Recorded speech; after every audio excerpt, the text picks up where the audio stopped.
ఇంకొక పక్కన 2047 government of India ఒక విజన్ డాక్యుమెంట్ తయారు చేశారు. మనం కూడా పేరేం పెట్టాలని ఆలోచిస్తున్నాం. వికసిత ఆంధ్రప్రదేశ్ లేకపోతే ఇంతకుముందు స్వర్ణ ఆంధ్రప్రదేశ్ పెట్టాం. ఏదైనా సరే అక్టోబర్ 2వ తారీఖున మన విజన్ డాక్యుమెంట్ మనం రిలీజ్ చేస్తున్నాం. మీతో ఆ నీతి ఆయోగ్ వాళ్ళందరూ కూడా వచ్చి మాట్లాడతారు. దీన్ని మీరు కూడా ఒక ఇది తయారు చేసుకోవాలి. డిస్ట్రిక్ట్ విజన్ డాక్యుమెంట్ తయారు చేయాలి. For ever it will be remembered I'm telling you. నేను 25-30 ఏళ్ళ మునుపు తయారు చేసినటువంటి విజన్ 2020 అందరూ ఎగతాళి చేశారు. దేశంలో first time you had done that experiment. Today everybody is talking about vision. ఇప్పుడు మీరు చేసే విజన్ 2047 ఆ డిస్ట్రిక్ట్కి మీకు ఎప్పటికీ సాటిస్ఫాక్షన్ ఉండేట్టుగా, ప్రొఫెషనల్ సాటిస్ఫాక్షన్ ఉండేగా ఉంటుంది. కాబట్టి మీరు దీన్ని తయారు చేయడంలో ముందు ఉండాలి.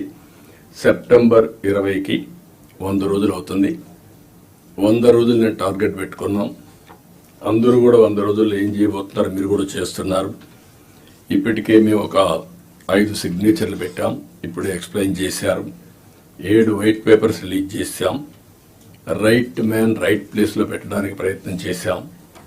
ఎవరన్నా తప్పులు చేసిన వాళ్ళు తప్ప మిగిలిన వాళ్ళందరినీ రైట్ మ్యాన్ రైట్ ప్లేస్లో పెట్టడానికి ఒక కలెక్టర్సే కాదు, ఆఫీసర్లే కాదు, కడకు మంత్రులు కూడా మేము వీలైనంత వరకు మా మంత్రివర్గాన్ని కూడా దాన్ని ఎస్టాబ్లిష్ చేసుకున్నాం. మెరిట్కి ప్రాధాన్యత ఇచ్చి మేము సూపర్ 6 హామీలు ఇచ్చాం.